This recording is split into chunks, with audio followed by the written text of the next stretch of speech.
Bom dia, boa tarde ou boa noite para você que está me ouvindo ou me vendo.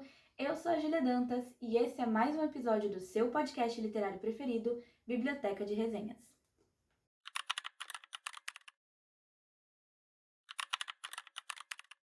Bom, hoje a gente está numa temática meio monocromática, que agora que eu paro para pensar não foi proposital, mas combina muito com o livro que eu vou trazer hoje.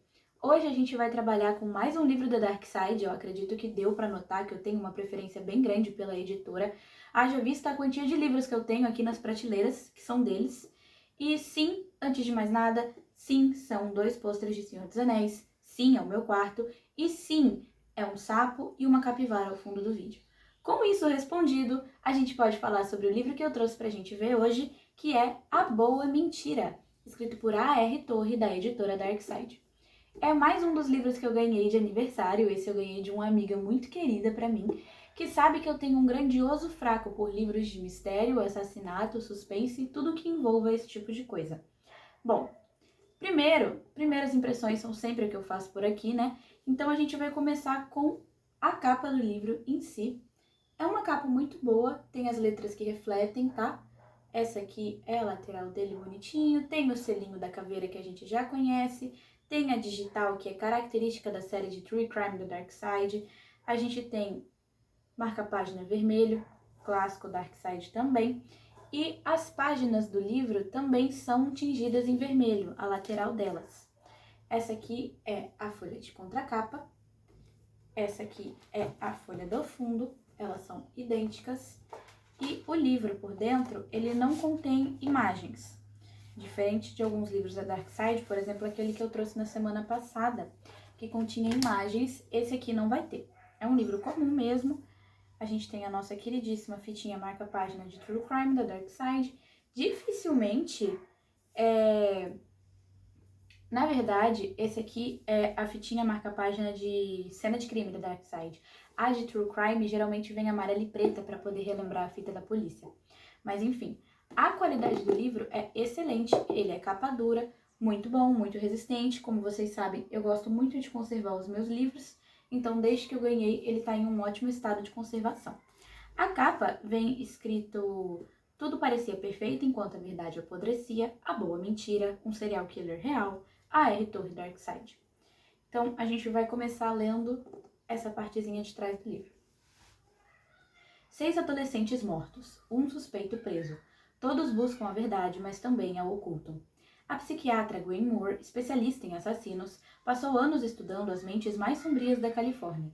Entre seus pacientes, destacam-se o infame Bloody Heart Killer, BHK. Isso aqui é claramente uma referência ao BTK, tá? Já tem uma resenha do livro dele aqui no canal, se eu não me engano. Na verdade, eu tenho praticamente certeza. Mas este BHK é uma clara alusão ao BTK, que é um assassino de verdade que existiu, tá? Responsável por crimes horrendos, hediondos, enfim. O infame Bloody Heart Killer, BHK, responsável pela morte de 6 adolescentes. Após semanas em cativeiro, a última vítima do BHK consegue escapar e identificar um pacato professor como seu agressor. O caso está aparentemente resolvido quando uma reviravolta abala as certezas construídas ao seu redor. A Boa Mentira é um thriller que explora a complexidade dos perfis psicológicos de criminosos e as nuances da moralidade humana. Gwen se vê imersa num labirinto mental de seus pacientes e na manipulação do advogado de defesa do caso. À medida que cada nova mentira se revela, o caráter de cada personagem começa a rachar como uma casca de ovo podre e vazia. Por isso a gente tem o ovo rachado aqui na capa. Bom, vamos lá. A gente tem uma história fictícia a respeito de um criminoso real que existiu. Aqui no livro, o BHK ele matou 6 meninos, mas o BTK assassinou muito mais garotos do que isso. Salvo engano, 23 ou 25. Um desses dois números. O livro tem uma narrativa muito boa e ele é muito bem construído. A gente acompanha a história da Gwen, que é uma psiquiatra especializada em assassinos e em pessoas agressivas. Ela tem o próprio escritório dela na Califórnia, onde ela trabalha com este tipo de gente, pessoas que já cometeram crimes ou que planejam cometer crimes, que sentem esta vontade de pôr em prática atos criminosos dentro da mente delas no mundo real. E ela trabalha com isso. E um dos pacientes dela é o assassino procurado pela polícia, que já matou 6 garotos. O garoto, que era para ser a sétima vítima dele, consegue escapar e voltar para casa. E identifica o seu professor de colégio como o assassino. A gente tem toda essa trama e, em meio a essa investigação, já que o assassino é investigado pela polícia e descobre-se essa ligação que ele tem com a Gwen também se torna uma das investigadas. Em meio a todo esse processo, ela conhece o advogado da defesa do assassino e eles acabam se envolvendo tanto profissionalmente quanto romanticamente. Uma coisa interessante é que esse advogado da defesa é um advogado criminal muito conhecido na Califórnia e é o pai de uma das vítimas do crime. Ele é o pai de uma das vítimas do crime. O que já é um alerta muito, entende? Muito chocante, muito surpreendente que o pai de uma das vítimas esteja disposto a defender o até então assassino do seu filho. E é com essa premissa que a gente trabalha. A Gwen suspeita de vários pacientes seus. Ela não tem como fechar o caso e definir quem é o BHK. Mas uma coisa interessante acontece ao início do livro, que um dos pacientes dela, que repetidas vezes disse que planejava matar a esposa, poucas semanas depois aparece morto na cozinha da casa dele. Ele morto e a esposa dele também morta. Tudo indica que ele matou a esposa e em seguida se matou, que foi um caso clássico de suicídio, um assassinato seguido de um suicídio, coisa muito comum, inclusive, tá, gente? É muito mais comum do que parece e muito mais comum do que deveria ser esses casos de assassinatos seguidos de suicídio. Mas, enfim, a gente trabalha com esse cenário e enquanto a Gwen tenta entender o porquê o advogado da defesa, que é pai de uma das vítimas, está defendendo até então o assassino, ela também tenta não se deixar levar dentro deste romance que, pasme, grande parte ela criou dentro da cabeça dela, porque em momento algum eles têm algo que seja palpável e real de fato, entende? Ela entra num relacionamento com esse moço, mas é um relacionamento que em suma só existe na cabeça dela. Em momento algum eles tiveram uma relação verdadeira. Em momento algum eles tiveram algo firmado de fato para você dizer, não, isso aqui é um relacionamento com correspondência de ambas as partes. Grande parte era tudo coisa dentro da cabeça dela. E isso é um ponto muito importante. Os pensamentos da Gwen muitas vezes fazem com que ela não enxergue a verdade do que está de fato acontecendo. Pois é, fiquem com essa bomba. Outro paciente da Gwen que é importante a gente trazer em xeque é um rapaz que ele tem comportamentos agressivos reincidentes. Ele já colocou fogo na casa e, enfim. Esse rapaz em questão, quando descobrem que o assassino é o professor do ensino médio de uma das vítimas, ele se lembra que uma namorada dele já tinha relatado que esse professor teria assediado ela sexualmente. E quando ele descobre que a Gwen está trabalhando em conjunto com o advogado da defesa deste professor, ele tenta matar ela, ele invade o escritório, tenta assassiná-la, faz todo um auê. Então a gente tem essa trama de um paciente potencialmente perigoso, um paciente morto e a confirmação de que um paciente dela é de fato o BHK, o criminoso que estão tentando identificar. Enquanto a defesa acredita piamente que não é o homem que está preso. Porque qual seria o sentido de você, pai, defender o homem que assassinou o seu filho? Não tem sentido nisso. Não tem lógica nisso. Você não entende. Não entende, não tem lógica. Enquanto isso, a gente também tem a trama que gira em volta do garoto que sobreviveu e escapou da casa. Que por um momento ele foi um pivô, né, na cidade, porque ele voltou para casa dele, ele escapou de um assassino, ele voltou para o lar dele em segurança. Então ele tinha entrevistas, programas de televisão, muitas coisas para ir, muitas contas a prestar. Então a gente também acompanha a trama desse garoto, que é um adolescente que está lidando com a fama e a fama está subindo a cabeça. A família dele tem que lidar com o trauma do fato do filho deles ter desaparecido e reaparecido, e o garoto tem que lidar com todo o trauma de quase ter sido morto, abusado fisicamente e sexualmente também. Então a gente tem toda essa trama. É um livro que tem tramas muito complexas, muito intensas, e é um livro que eu recomendo muito a leitura. A história vai se desdobrando de maneira que você começa a entender que ninguém ali tá limpo de verdade e que todo mundo tem um caráter um pouco duvidoso. E tá tudo bem nisso, ninguém é perfeito, Todo mundo tem caráter duvidosos às vezes e comete coisas que não são tão boas assim. A gente trabalha com essa trama principal, sempre retornando a esses personagens. O garoto que sobreviveu, o paciente da Gwen que morreu e o porquê diabos a defesa é feita pelo pai de uma das vítimas. O livro se desdobra e daqui pra frente eu vou contar o que acontece, tá? Eu vou dar spoilers. Então, se você tem interesse em ler o livro, eu sugiro que você avance essa parte um pouco, porque eu vou ter que dar spoilers. Enfim, a gente vai tendo desdobramento e o garoto que sobreviveu, ele tá cada vez mais deprimido e ele se sente cada vez mais sufocado dentro de todo esse esquema, e eles conseguem fazer com que ele confesse que na verdade não foi o professor dele. Na verdade, ele estava se envolvendo romanticamente com a esposa do BHK. Esses garotos, eles eram ludibriados até a casa do BHK por essa mulher que sabia de todos os crimes do marido, e ele estava tendo um envolvimento romântico com essa mulher. E devido a isso, ele se deixou torturar mais vezes. Ele foi sequestrado, foi levado, e todas as vezes que o BHK fazia sessões de tortura nele, agressão, abuso sexual, depois essa esposa dele vinha tratar a ferida dos garotos. E esse menino que sobreviveu desenvolveu uma síndrome de Estocolmo em relação a isso. E ele se apaixonou por essa mulher que cuidava dele depois das sessões de tortura. E ela que soltou ele para ele poder fugir, com a promessa de que ele voltaria para buscá-la e os dois fugiriam. Essa é a trama que a gente tem de verdade. E quando a gente descobre isso, a gente volta naquele paciente da Gwen que falava sempre que ia matar a esposa dele porque acreditava que ele estava sendo traído. Ele era ciumento, agressivo e psicopata. E ele queria matar a esposa porque ele acreditava que ele estava sendo traído.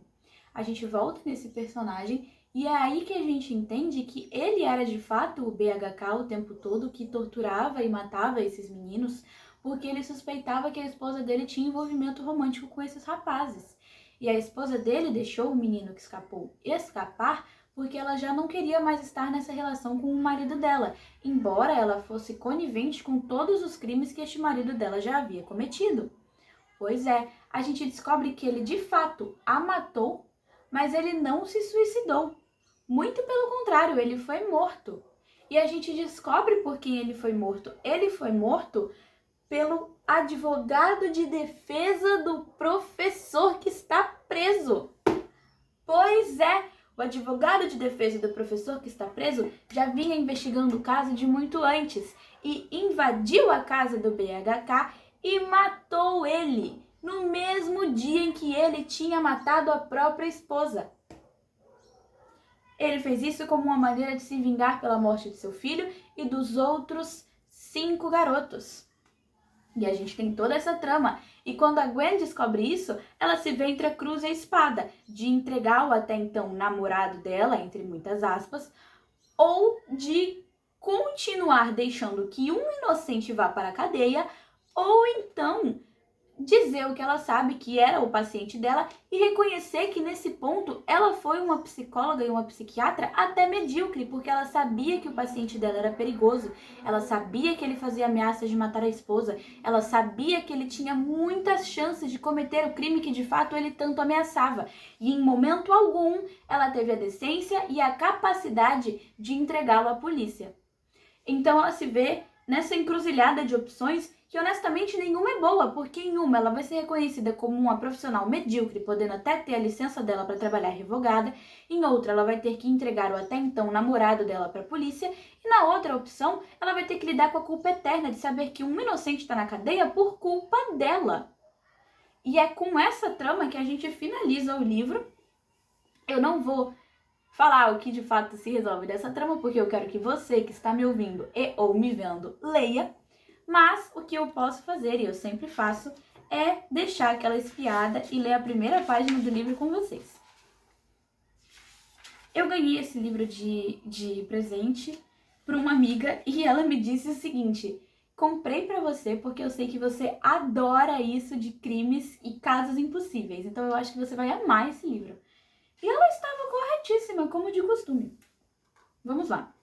Aqui a gente tem a nossa primeira página do livro. Capítulo 1.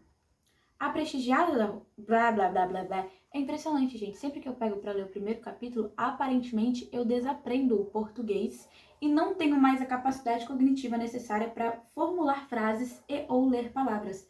Isso é realmente impressionante. A prestigiada rua ainda guardava os segredos daquele horror. Nos troncos das tamareiras das Canárias ainda havia panfletos divulgando o desaparecimento do rapaz. As cores já desbotadas pelas intempéries, os cantinhos do papel com orelhas em virtude da chuva e do vento. Não havia mais carros de polícia estacionados junto à rotatória de acesso à mansão de tijolos brancos no final da rua. As vans da imprensa e as câmeras, pouco a pouco, foram migrando para outras pautas. Que momento oportuno para minha luz falhar. É impressionante, eu devo ser a pessoa mais azarada do planeta Terra. Só pode.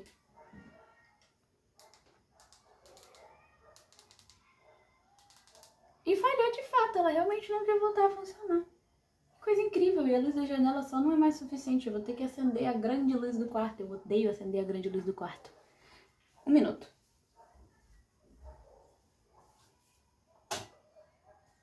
Tcharam! Grande luz do quarto. É azar demais pra gente de menos. Mas não tô aqui pra falar do meu azar. Eu vou recomeçar melhor. A prestigiada rua ainda guardava os segredos daquele horror. Nos troncos das tamareiras das Canárias ainda havia panfletos divulgando o desaparecimento do rapaz. As cores já desbotadas pelas intempéries, os cantinhos do papel com orelhas em virtude da chuva e do vento. Não havia mais carros de polícia estacionados junto à rotatória de acesso à mansão de tijolos brancos no final da rua. As vans da imprensa e as câmeras pouco a pouco foram migrando para as outras pautas. Os portões de ferro, fundamentais para manter afastado o público bem-intencionado, agora estavam desertos. O peso do silêncio pairava no ar ensolarado de Los Angeles. Scott Harding veio aos tropeços pela calçada ladeada de palmeiras, rumo aos enormes portões. À medida que se movia, a mansão de tijolos brancos oscilava diante dele. Sua visão estava turva em consequência do suor que queimava o cantinho dos seus olhos. A camisa polo de grife, manchada depois de semana de uso, grudava em suas costas. Seus pulsos estavam rabiscados por contusões e cortes causados pela corda rígida, e ele acelerou os passos e então começou a correr conforme se aproximava de casa. Com sangue escorrendo da incisão em seu peito, cambaleou até parar junto ao painel de segurança dos portões. Digitou a senha no teclado, imprimindo digitais ensanguentadas. Os portões zumbiram e estalaram ao se abrir. A primeira folha, no primeiro capítulo, conta a volta do Scott Harding para casa, que é o garoto que sobreviveu e conseguiu escapar. E é com isso que a gente dá início à história do nosso livro. É um livro muito bom. Se eu tivesse que analisá-lo numa escala de 0 a 10, eu daria um sólido 9,5. Pois é, um 9,5.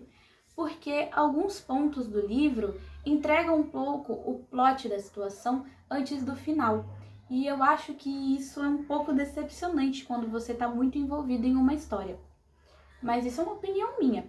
O livro é ótimo, eu recomendo a leitura. Eu indico para presente, mas é aquilo que eu reitero. É um livro de suspense e assassinato. A linguagem dele é simples, não é nada muito coloquial, tampouco muito difícil para que qualquer um compreenda. Mas é um livro que trata tópicos sensíveis, retrata uma realidade fantasiosa sobre um assassino real e também, devido aos tópicos sensíveis que esse livro carrega, a linguagem dele às vezes pode ser um pouco agressiva. Então, eu não recomendaria esse tipo de livro para adolescentes com menos de 15 anos. Acho que é o livro ideal para você presentear alguém com mais de 15 anos. Acho que já é uma faixa etária mais adequada para esse tipo de leitura. De maneira geral, o livro é ótimo, é muito bem feito. Aqui eu consigo mostrar um pouco mais dele. Ainda estou muito chateada, gente, com essa luz que não quis mais funcionar. Isso é decepcionante, mas tudo bem. Ele é ótimo, a capa dele é dura, as folhas são de muita qualidade. E uma coisa que eu gosto dele, minhas mãos vão estar meio manchadas, acredito, por conta do cabelo que eu tingi de vermelho. Mas, diferentemente da tinta do meu cabelo, a tinta das páginas não sai nos dedos, e isso é ótimo, porque muitos livros que tem essa bordinha das páginas colorida, quando você vai lendo, a tinta vai saindo do dedo. A lateral do livro fica suja e você fica sujo. E eu acho que isso atrapalha muito a experiência da leitura como um todo. Mas, de maneira geral, eu recomendo o livro, eu recomendo a leitura. É um livro bom para presente, tá? E é Dark Side. A gente sabe que são livros que têm qualidade, mesmo que passe o tempo. Mas, no mais, é isso que eu tenho para falar sobre esse livro hoje. Esse é o vídeo dessa semana. Eu vejo vocês daqui a um tempo, acredito que na próxima semana, com mais uma resenha. A coisa de sempre. Desejo muita leitura e tranquilidade. E é isso. Tchau!